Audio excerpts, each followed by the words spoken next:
నమస్కారం ఘంటారావానికి స్వాగతం. ముందుగా ప్రధాన అంశాలు. మరికొన్ని గంటల్లో అయోధ్య బాలరాముడి ప్రాణ ప్రతిష్ఠ. ప్రధాని మోదీ చేతుల మీదుగా సాగనున్న క్రతువు.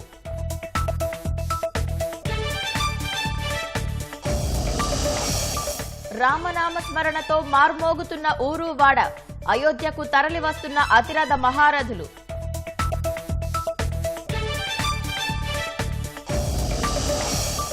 అంగన్వాడీల చెలో విజయవాడపై పోలీసుల ఉక్కుపాదం. కార్యకర్తల నిర్బంధాలు, ముందస్తు అరెస్టులు.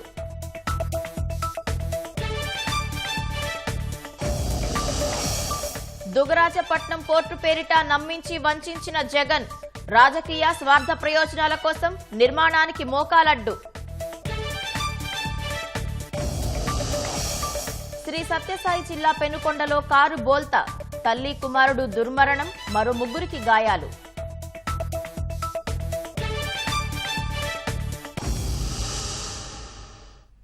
అఖిలాండ బ్రహ్మాండ కోటి ఎప్పుడెప్పుడా అని 1000 కళ్లతో ఎదురుచూస్తున్న మహాఘట్టానికి అయోధ్యాపురి సిద్ధమైంది. నూతనంగా నిర్మించిన భవ్య దివ్య రామమందిరంలో బాలరాముడి విగ్రహ ప్రాణ ప్రతిష్ఠ మహోత్సవం మరికొన్ని గంటల్లో కనుల పండువగా జరగనుంది.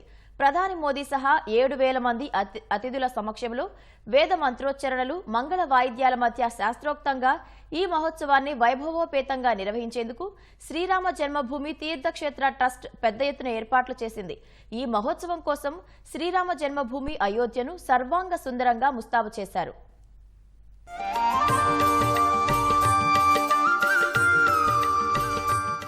అయోధ్యలో నూతనంగా నిర్మించిన భవ్య రామమందిరంలో బాలరాముడి విగ్రహ ప్రాణప్రతిష్ఠ మహోత్సవానికి ఘడియలు సమీపించాయి. అఖిలాండ బ్రహ్మాండ కోటి ఎప్పుడెప్పుడా అని ఎదురుచూస్తున్న రామాలయం ప్రారంభ మహోత్సవం మరికొన్ని గంటల్లో జరగనుంది. ఈ నెల 16 నుంచి మొదలైన క్రతువులు కాసేపట్లో పరిసమాప్తం కానున్నాయి. ఈ మహోత్సవంలో పాల్గొనేందుకు ప్రధాని నరేంద్ర మోదీ ఈ ఉదయం అయోధ్యకు చేరుకుంటారు. గతేడాది అక్టోబర్లో బాలరాముడి విగ్రహ ప్రాణప్రతిష్ఠ మహోత్సవానికి ప్రధాని మోదీని ఆహ్వానిస్తూ శ్రీరామ జన్మభూమి ట్రస్ట్ ఆహ్వాన పత్రిక అందజేసింది. ఈ ఉదయం 10:45 ఢిల్లీ నుంచి అయోధ్య చేరుకోనున్న ప్రధాని మోదీ విమానాశ్రయం నుంచి నేరుగా రామాలయ ప్రాంతానికి చేరుకుంటారు. మధ్యాహ్నం 12:05 నుంచి 12:55 వరకు రామయ్య విగ్రహ ప్రాణప్రతిష్ఠ మహోత్సవంలో పాల్గొంటారు. ఈ మేరకు ప్రధానమంత్రి కార్యాలయం PMO ఓ ప్రకటన చేసింది. బాలరాముడి విగ్రహ ప్రాణప్రతిష్ఠ క్రతువులో దేశంలోని నలుదిక్కులతో పాటు ఈశాన్య భారతానికి చెందిన 14 జంటలు కర్తలుగా వ్యవహరించనున్నాయి. దేశంలోని ఆధ్యాత్మిక మత విభాగాలకు చెందిన ప్రతినిధులు సహా వివిధ గిరిజన జాతుల ప్రతినిధులు, దేశంలోని అన్ని వర్గాల ప్రజలతో పాటు 7,000కు పైగా అతిథులు ఈ మహోత్సవానికి హాజరు కానున్నట్లు PMO తెలిపింది. ప్రాణప్రతిష్ఠ మహోత్సవం తర్వాత ఆలయ నిర్మాణంలో పాలుపంచుకున్న శ్రామికులతో ప్రధాని మోదీ సమావేశం కానున్నట్లు PMO పేర్కొంది. ఆ తర్వాత పునర్నిర్మించిన పురాతన శివాలయాన్ని సందర్శించి ప్రధాని మోదీ పూజలు నిర్వహిస్తారని వెల్లడించింది.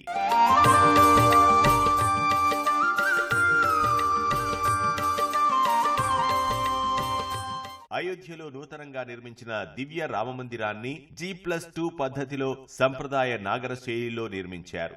ఆలయ సింహద్వారాన్ని తూర్పు దిక్కున ఏర్పాటు చేశారు. 380 అడుగుల పొడవు, 250 అడుగుల వెడల్పు, 161 అడుగుల ఎత్తులో నిర్మించారు. మొత్తం 392 స్తంభాలు, 44 ద్వారాలతో నిర్మించారు. ఆలయ స్తంభాలు, గోడలపై హిందూ దేవుళ్లు, దేవతామూర్తులను చిత్రీకరించారు. మొదటి అంతస్తులో ఉండే ప్రధాన ఆలయంలో బాలరాముడి విగ్రహాన్ని ప్రతిష్ఠించనున్నారు. సింహద్వారం నుంచి 32 మెట్లు ఎక్కి బాలరాముడి విగ్రహం ఉండే ప్రధాన ఆలయానికి చేరుకోవలసి ఉంటుంది. ఆలయంలో మొత్తం 5 హాళ్లున్నాయి. వాటికి నిత్య మండపం, రంగ మండపం, సభా మండపం, ప్రార్థనా మండపం, కీర్తన్ మండపంగా నామకరణం చేశారు. ఆలయానికి సమీపంలో సీతా బావి ఉంది. ఇది పురాతన కాలం నాటిదని PMO తెలిపింది. ఆలయ కాంప్లెక్స్ కు నైరుతి దిక్కులో కుబేర తిల ఉంది. జటాయువు విగ్రహం సహా పురాతన శివాలయాన్ని పునరుద్ధరించారు. ఆలయం పునాదిని 14 మీటర్ల మందంతో రోలర్ కాంపాక్ట్ కాంక్రీట్ తో నిర్మించారు. ఇది కృత్రిమ శిలను తలపించేలా ఉంటుంది. ఆలయ నిర్మాణంలో ఎక్కడా ఇనుము వాడలేదని పీఎంఓ ప్రకటించింది. నేల నుంచి వచ్చే తేమ వల్ల ప్రమాదం లేకుండా ఆలయ నిర్మాణానికి రక్షణ కోసం గ్రానైట్ తో 21 అడుగుల ఎత్తైన పునాదిని నిర్మించారు. ఆలయ సముదాయంలో మురుగునీటి శుద్ధి కర్మాగారం, నీటి శుద్ధి కర్మాగారం, అగ్ని ప్రమాదాల నుంచి కాపాడే రక్షణ వ్యవస్థ, స్వతంత్ర విద్యుత్ కేంద్రం ఏర్పాటు చేశారు. దేశీయ సాంకేతికతను ఉపయోగించి సంప్రదాయ పద్ధతిలో అయోధ్య రామాలయాన్ని నిర్మించినట్లు పీఎంఓ వెల్లడించింది. ఇప్పటి వరకు రామమందిర నిర్మాణానికి 1100 కోట్లు ఖర్చయినట్లు శ్రీరామ జన్మభూమి తీర్థక్షేత్ర ట్రస్ట్ ప్రధాన కార్యదర్శి చంపత్ రాయ్ చెప్పారు. ఆలయ నిర్మాణం పూర్తి కావడానికి మరో 300 కోట్లు ఖర్చవుతుందన్నారు. మైసూరుకు చెందిన అరుణ్ యోగిరాజ్ తీర్చిదిద్దిన 51 అంగుళాల ఎత్తైన బాలరాముడి విగ్రహాన్ని ఇప్పటికే గర్భగుడికి చేర్చారు. కోర్టులు సహా పలు వివాదాల కారణంగా అనేక ఏళ్లుగా తాత్కాలిక మందిరంలోనే ఉన్న రామ్లల్లా విరాజ్మాన్ విగ్రహాన్ని భవ్య మందిరంలోని నూతన విగ్రహం ముందు ప్రతిష్ఠించనున్నారు. రామ్లల్లా విరాజ్మాన్ విగ్రహం 5 నుంచి 6 అంగుళాలు మాత్రమే ఉంటుందని, 25 నుంచి 30 అడుగుల దూరం నుంచి భక్తులకు కనిపించదని శ్రీరామ జన్మభూమి తీర్థక్షేత్ర ట్రస్ట్ కోశాధికారి గోవింద్ దేవ్గిరి చెప్పారు. బాలరాముడి విగ్రహ ప్రాణ ప్రతిష్ఠ కోసం అయోధ్య రామాలయాన్ని రంగురంగుల పుష్పాలు, విద్యుత్ దీపాలతో అలంకరించారు.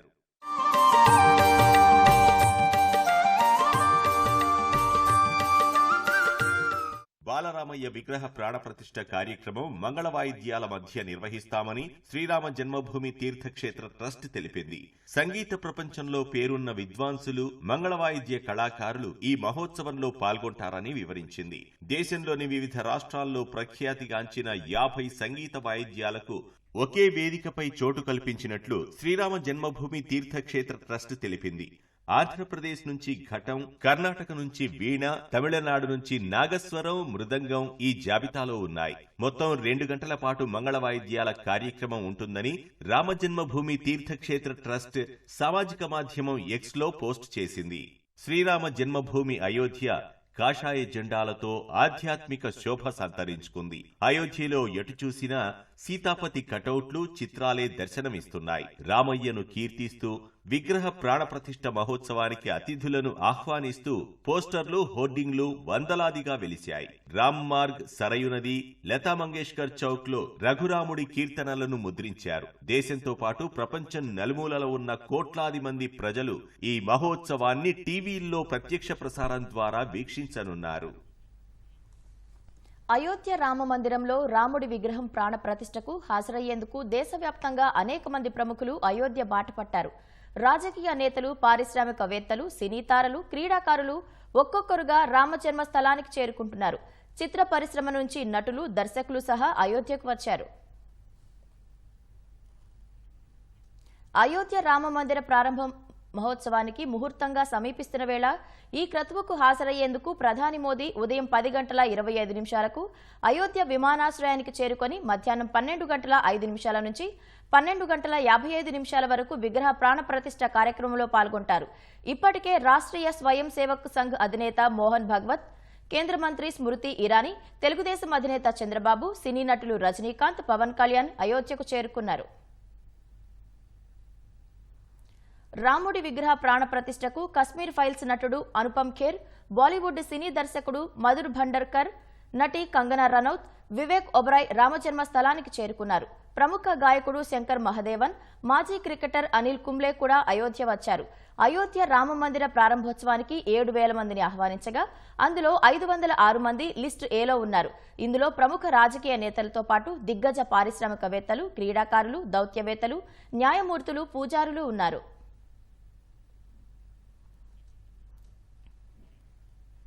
అయోధ్య నగరం బహుళస్థాయి భద్రతా వలయంలోకి వెళ్లింది. ఉత్తరప్రదేశ్కు చెందిన ఏటీఎస్ కమాండోలు, పోలీసులతో పాటు భారీగా సీఆర్పీఎఫ్ దళాలను మోహరించారు.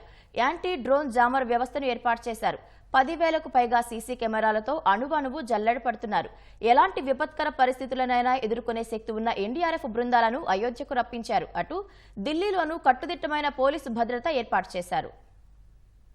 బాలరాముడి విగ్రహ ప్రాణప్రతిష్ఠకు సర్వం సిద్ధమైన వేళ అయోధ్య నగరం భద్రతా బలగాల నీడలోకి వెళ్లిపోయింది. ఉత్తరప్రదేశ్ పోలీస్ విభాగాలు, ర్యాపిడ్ యాక్షన్ ఫోర్స్ తో పాటు పెద్ద ఎత్తున కేంద్ర భద్రతా బలగాలను రంగంలోకి దించారు. పురుషులతో పాటు సాయుధ మహిళా కమాండోలను మోహరించారు.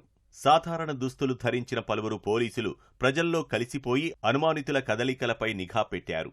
వారికి 2 అంతకంటే ఎక్కువ భాషలు వచ్చని అధికారులు తెలిపారు. అయోధ్యలో 10,000కు పైగా సీసీ కెమెరాలు ఏర్పాటు చేసి అణువణువు జల్లెడ పడుతున్నారు. మరింత నిఘా కోసం కొన్ని సీసీ కెమెరాల్లో కృత్రిమ మేధ ఏఐను వినియోగించినట్టు అధికారులు తెలిపారు. డ్రోన్ల ముప్పును ఎదుర్కొనేందుకు యాంటీ డ్రోన్ జామర్ వ్యవస్థను ఏర్పాటు చేశారు. ప్రమాదకర పరిస్థితులు ఎదుర్కొనేందుకు ఎన్డీఆర్ఎఫ్ బృందాలను అయోధ్యకు రప్పించారు.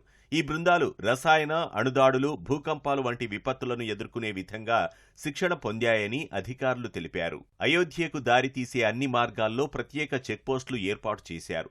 ప్రతి వాహనాన్ని క్షుణ్ణంగా తనిఖీ చేస్తున్నారు. అతిథులకు ఇచ్చిన ప్రవేశ పాసుల్లోని ప్రత్యేక రీడర్ కోడ్తో సరిపోలితేనే లోపలికి అనుమతిస్తున్నారు. క్యూఆర్ కోడ్తో పాటు ఆధార్ కార్డు కూడా తప్పనిసరి చేశారు. ట్రాఫిక్ సమస్య తలెత్తకుండా డ్రోన్లను వినియోగిస్తున్నారు. ప్రధాని నరేంద్ర మోదీ సహా దేశ విదేశీ అతిథులు రానున్న నేపథ్యంలో హై అలర్ట్ ప్రకటించారు. సరయూ నది వెంబడి ఎన్డీఆర్ఎఫ్, ఎస్డీఆర్ఎఫ్ బృందాల సహాయంతో భద్రతను పెంచినట్లు ఓ సీనియర్ పోలీస్ అధికారి తెలిపారు. భద్రత ఏర్పాట్లలో ఇతర ఏజెన్సీలతో సమన్వయం చేసుకుంటున్నట్లు చెప్పారు. అంతర్జాతీయ, అంతర్రాష్ట్ర సరిహద్దుల్లో ముమ్మరంగా తనిఖీలు చేస్తున్నట్లు వివరించారు. మరోవైపు దేశ రాజధాని ఢిల్లీలోనూ భారీ భద్రత ఏర్పాటు చేశారు. వివిధ ఆలయాలు, మార్కెట్లలో బహుళాంచెల భద్రత ఏర్పాటు చేశామని పోలీసు ఉన్నతాధికారులు తెలిపారు. హోటళ్లు, అతిథి గృహాలు, ధర్మశాలల్లో గస్తీ పోలీసులు తనిఖీలు నిర్వహిస్తున్నారు. సీఆర్పీఎఫ్ బలగాలను సైతం ప్రత్యామ్నాయంగా అందుబాటులో ఉంచారు. ప్రాణప్రతిష్ఠ కార్యక్రమం, గణతంత్ర వేడుకల కోసం 8,000 మందికి పైగా బలగాలను మోహరించినట్లు పోలీసు ఉన్నతాధికారులు తెలిపారు. వైకాపా సామాజిక సాధికార యాత్రలతో ప్రజలు, వాహనదారులకు అవస్థలు తప్పడం లేదు.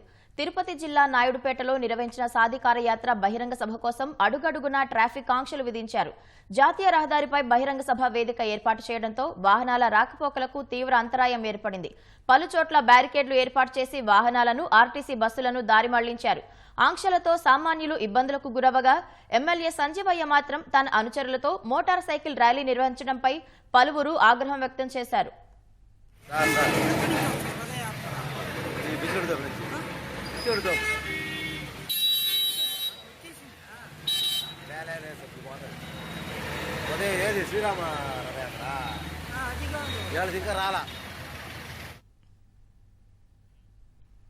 రాష్ట్రంలో నేడు ఓటర్ల తుది జాబితాను కేంద్ర ఎన్నికల సంఘం విడుదల చేయనుంది.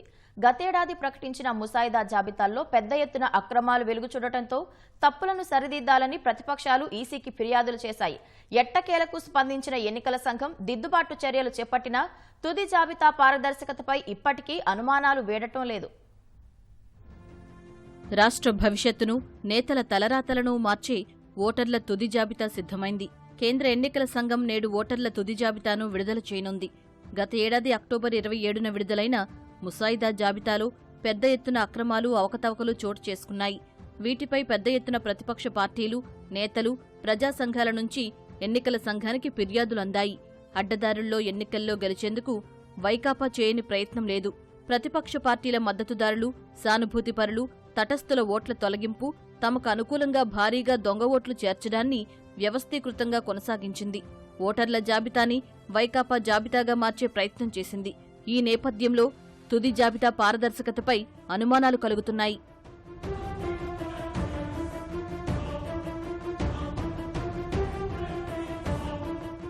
విపక్షాల ఫిర్యాదులతో ఎట్టకేలకు చర్యలకు ఉపక్రమించిన ఎన్నికల సంఘం 2022 జనవరి 6 నుంచి 2023 ఆగస్టు 30 మధ్య మొత్తం 21 లక్షల ఓట్లను ఎన్నికల సంఘం తొలగించింది. పునః పరిశీలన అనంతరం వాటిల్లో 13,061 ఓట్లు అర్హమైనవని తేలడంతో వాటిని పునరుద్ధరించింది. మృతులు, శాశ్వతంగా వలస వెళ్లిన వారు, డూప్లికేట్ ఓటర్లు 14.48 లక్షల మంది ఉన్నట్లు ఫిర్యాదులందగా పరిశీలించి 5.65 లక్షల ఓట్లు తీసేసింది. ఒకే డోర్ నంబర్ చిరునామాతో 10, అంతకు మించి ఓట్లు ఉన్న గృహాలు 1.57 లక్షలు ఉండగా వాటిలో 20 లక్షలకు పైగా ఓటర్లు ఉన్నట్లు గుర్తించింది. గత ఏడాది అక్టోబర్ 27న ముసాయిదా జాబితా విడుదల చేసే నాటికే ఆ గృహాల సంఖ్య 65,964కి, వాటిల్లోని ఓటర్ల సంఖ్య 9.49 లక్షలకు తగ్గించింది. అలాగే 0 అసంబద్ధ సంఖ్యలను డోర్ నంబర్లతో 2.52 లక్షల ఇళ్లు ఉన్నట్లు గుర్తించి ఆ చిరునామాలు సరిచేసింది. ముసాయిదా విడుదలకు ముందే లోపాలన్నీ సరిచేశామని ఎన్నికల సంఘం చెబుతున్నా ముసాయిదా జాబితాలో లెక్కలేనన్ని తప్పులు వెలుగుచూశాయి. ఎప్పటికైనా అవన్నీ సరిదిద్దారా లేదా అనేది సందేహమే.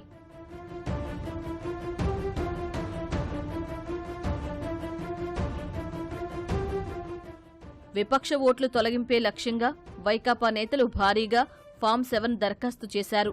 పరుచూరు, కాకినాడ నగరం, బనగానపల్లె, గుంటూరు పశ్చిమ, చంద్రగిరి, కావలి, పిఠాపురం, గురజాల తదితర నియోజకవర్గాల్లో ఈ కుట్ర వెలుగుచూసింది.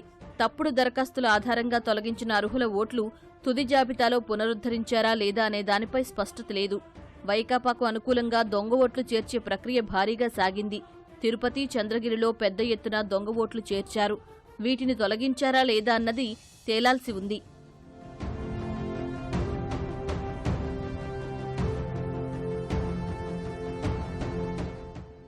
ఓటర్ల జాబితాలో అక్రమాలు, అవకతవకలు, తప్పులపై ప్రతిపక్ష పార్టీలు ఇప్పటికే ఆధారాలతో ఎన్నికల సంఘానికి ఫిర్యాదులు చేశాయి. వాటిపై క్షేత్రస్థాయిలో సమగ్ర పరిశీలన, విచారణ జరిపారా, ఏం చర్యలు తీసుకున్నారనే దానిపై ఎన్నికల సంఘం నుంచి ఇప్పటికీ ఎలాంటి సమాధానం లేదు. వైకాపాలో అంతర్గత తిరుగుబాటు మొదలైంది. పార్టీ విధేయులుగా ఉంటూ కష్టపడినా ఈసారి జగన్ మొండి చేయి చూపడంతో వారంతా తమ సత్తా చూపుతున్నారు. తమను కాదని ఎన్నికల్లో గెలవడం సాధ్యం కాదని తెలిపేందుకు బల నిరూపణకు దిగారు. మరికొందరు ఒకడుగు ముందుకేసి పార్టీ అండలేకున్నా ప్రజా మద్దతు తమకే ఉందని చాటుతూ వైకాపా అధిష్టానానికి ముచ్చెమటలు పట్టిస్తున్నారు. రాజ్యసభ ఎన్నికల ముందు ఎమ్మెల్యేల తిరుగుబావుట ఎగురవేయడంతో అధిష్టానం కాళ్లబేరానికి వచ్చింది.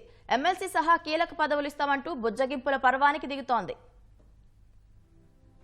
వైకాపా అధిష్టానం ఇష్టానుసారం రాజకీయ బదిలీలకు తెరలేపగా టికెట్లు కోల్పోయిన అసంతృప్త ఎమ్మెల్యేలు అధినాయకత్వంపైనే నేరుగా యుద్ధం ప్రకటిస్తున్నారు. మీరు చేసేదే మీరు చేస్తే ఏం చేయాలో మాకు తెలుసంటూ ధిక్కార స్వరం వినిపిస్తున్నారు. తమను కాదని నియోజకవర్గాల్లో ఎన్నికలకు ఎలా వెళ్తారో చూస్తామంటూ హెచ్చరిస్తున్నారు. భారీ బల ప్రదర్శనలతో పరపతి చాటుతున్నారు. ఈ నెల 12న పిఠాపురం ఎమ్మెల్యే పెండెన్ దొరబాబు జన్మదినాన్ని ఘనంగా నిర్వహించారు.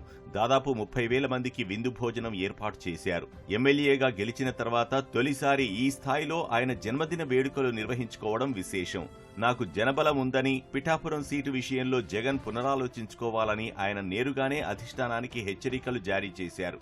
అంతేకాకుండా పుట్టినరోజు సందర్భంగా ఏర్పాటు చేసిన ఫ్లెక్సీల్లో ఎక్కడా జగన్ ఫోటో కానీ పార్టీ జెండా కానీ లేకుండా చేయడం ద్వారా ఇదంతా నా సొంత బలమేనని చాటి చెప్పారు. దీంతో పిఠాపురం సమన్వయకర్తగా నియమితురాలైన బంగా గీత హుటాహుటిన సీఎం క్యాంప్ కార్యాలయానికి వెళ్లి పరిస్థితి వివరించారు.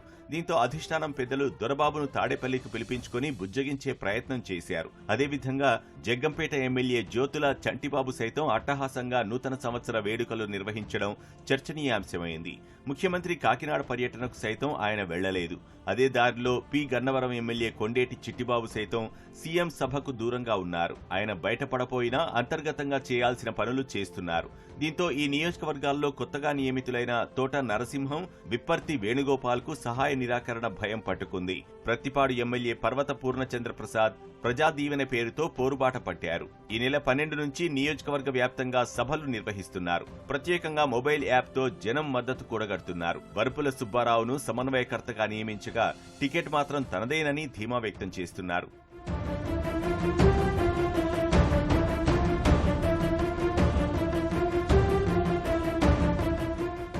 కనిగిరిలోనూ అసంతృప్త జ్వాలలు ఎగిసిపడుతున్నాయి. కొత్త సమన్వయకర్తగా నారాయణ యాదవ్ను నియమించడంపై ఎమ్మెల్యే బుర్రా మధుసూదన్ యాదవ్ వర్గం తీవ్ర అసంతృప్తిగా ఉంది. ఎమ్మెల్యే వర్గీయులైన కనిగిరి మున్సిపల్ వైస్ చైర్మన్ సహా 8 మంది కౌన్సిలర్లు రాజీనామాకు సిద్ధమయ్యారు. ఇతర నేతలు సైతం రాజీనామాలు చేస్తామని హెచ్చరించారు. గంగాధర నెల్లూరులో ఉప ముఖ్యమంత్రి నారాయణస్వామి స్థానంలో చిత్తూరు ఎంపీ రెడ్డప్పను సమన్వయకర్తగా నియమించడంపై ఉప ముఖ్యమంత్రి వర్గీయులు ఆగ్రహం వ్యక్తం చేస్తున్నారు. చిత్తూరులో ప్రెస్ మీట్ పెట్టి మరీ పార్టీ అధినాయకత్వానికి హెచ్చరిక జారీ చేశారు. ఎన్టీఆర్ జిల్లా తిరువూరు ఎమ్మెల్యే సైతం పార్టీపై గుర్రుగా ఉన్నారు. 2-3 రోజుల్లో భవిష్యత్ కార్యాచరణ ప్రకటిస్తానని చెప్పడంతో వైకాపా ప్రాంతీయ సమన్వయకర్తలు ఇప్పటికే 2 సార్లు ఆయన ఇంటికి వెళ్లి బుజ్జగించే ప్రయత్నం చేశారు. మీరు సీఎం వద్దకు రావాలని కోరినా ఆయన ససేమిరా అన్నారు. నందికొట్కూరు ఎమ్మెల్యే ఆర్థర్ సైతం అధిష్టానం నిర్ణయంపై ఆగ్రహం వ్యక్తం చేశారు. నమ్ముకున్న కార్యకర్తలు, నాయకుల కోసం 2 రోజుల్లో కీలక నిర్ణయం తీసుకోనున్నట్లు తెలిపారు.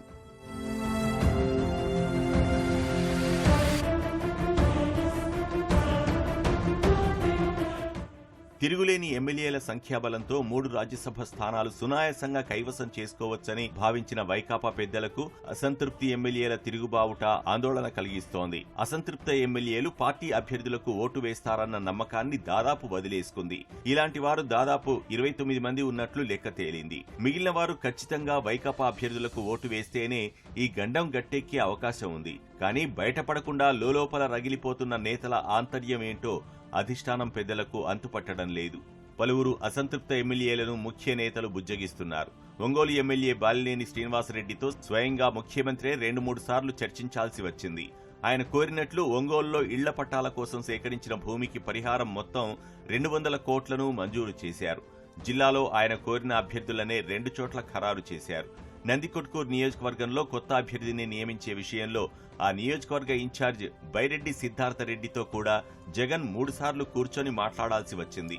ఎమ్మిగనూరు ఎమ్మెల్యే చెన్నకేశవరెడ్డి, సింగనమల ఎమ్మెల్యే పద్మావతి భర్త సాంబశివారెడ్డితో ముఖ్యమంత్రి 1-2 సార్లు మాట్లాడారు.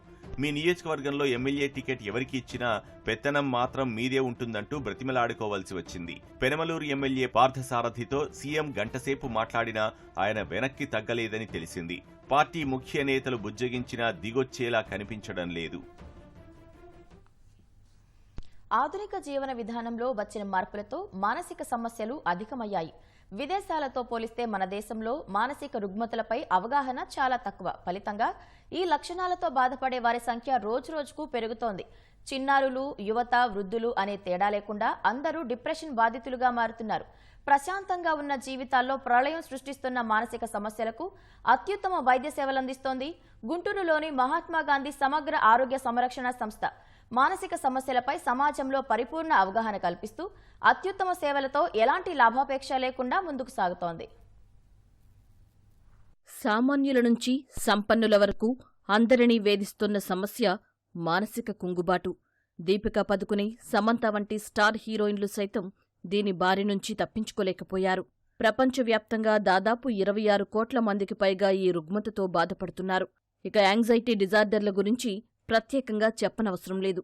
శారీరక అనారోగ్య సమస్యలతో ఒక వ్యక్తి మాత్రమే ఇబ్బంది పడితే, అదే మానసిక సమస్య తలెత్తితే కుటుంబం మొత్తం ప్రమాదంలో పడే అవకాశముంది. ఈ సునిశిత సమస్యను దశాబ్దన్నర క్రితమే గమనించారు గుంటూరుకు చెందిన డాక్టర్ ఖలీల్. ఆయన 1989లో గుంటూరు వైద్య కళాశాల నుంచి ఎంబీబీఎస్ పూర్తి చేసి 2000లో బ్రిటన్లో సైకియాట్రీలో పీజీ పట్టా అందుకున్నారు. లండన్లోని నేషనల్ హెల్త్ సర్వీస్లో కన్సల్టెంట్ సైకియాట్రిస్టుగా 27 ఏళ్లు సుదీర్ఘంగా పనిచేశారు. స్వదేశం రుణం తీర్చుకోవాలని, పుట్టి పెరిగిన ప్రాంతవాసులకు మెరుగైన వైద్య సేవలు అందించాలని 2010లో భారత్కు తిరిగి వచ్చేశారు. అదే ఏడాది మహాత్మాగాంధీ సమగ్ర మానసిక ఆరోగ్య సంరక్షణ సంస్థను ఏర్పాటు చేశారు. ఎంపవర్ చారిటబుల్ ట్రస్ట్ ద్వారా తక్కువ ఫీజుతో పేదలకు మెరుగైన వైద్య సేవలు అందిస్తున్నారు.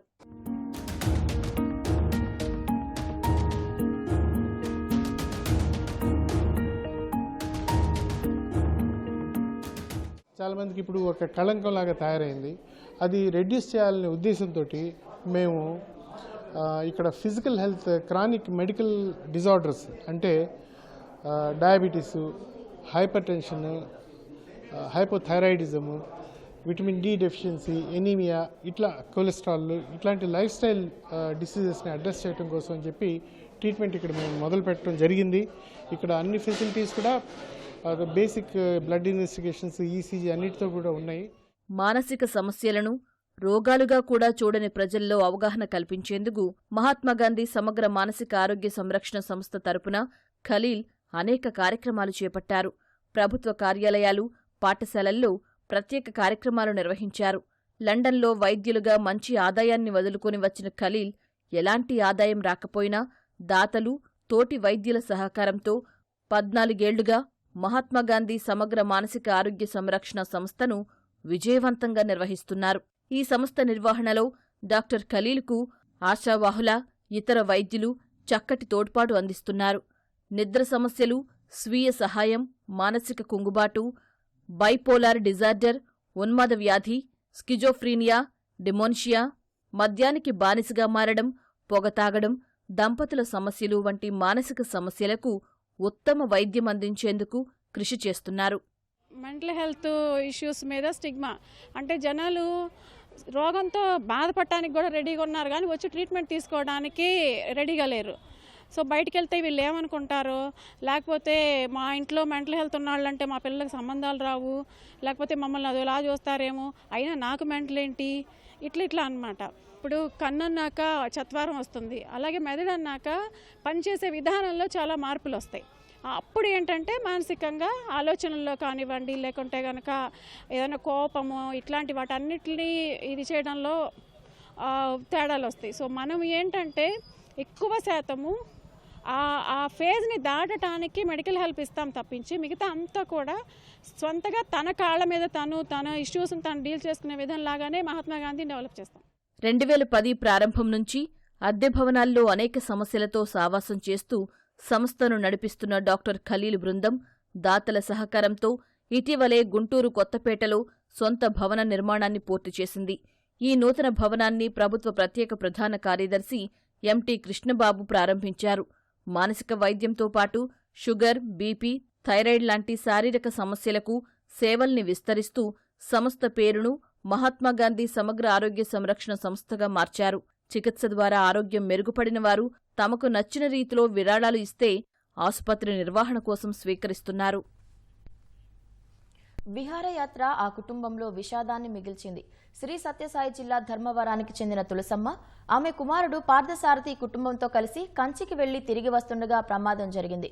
పెనుగొండ రోడ్డు వద్ద కారు అదుపు తప్పి బోల్తా పడటంతో తల్లి, కుమారుడు అక్కడికక్కడే మృతి చెందారు. పార్థసారథి భార్యతో సహా 2 పిల్లలకు గాయాలు కావడంతో ప్రభుత్వాసుపత్రికి తీసుకెళ్లారు. అనంతరం మెరుగైన చికిత్స కోసం క్షతగాత్రులను అనంతపురం తరలించారు. తిరుపతి జిల్లా చంద్రగిరి మండలంలోని భాకరాపేట కనుమ రహదారిలో ప్రైవేటు బస్సు బోల్తా పడింది. అనంతపురం నుంచి చెన్నైకి వెళ్తున్న ఓ బస్సు భాకరాపేట కనుమ రహదారిలో అదుపు తప్పి రోడ్డు పక్కనే పడింది. ఈ ఘటనలో 10 మందికి తీవ్ర గాయాలు కాగా మరో 15 మందికి స్వల్ప గాయాలయ్యాయి. చంద్రగిరి పోలీసులు సంఘటనా స్థలానికి చేరుకుని క్షతగాత్రులను తిరుపతి రుయా ఆసుపత్రికి తరలించారు.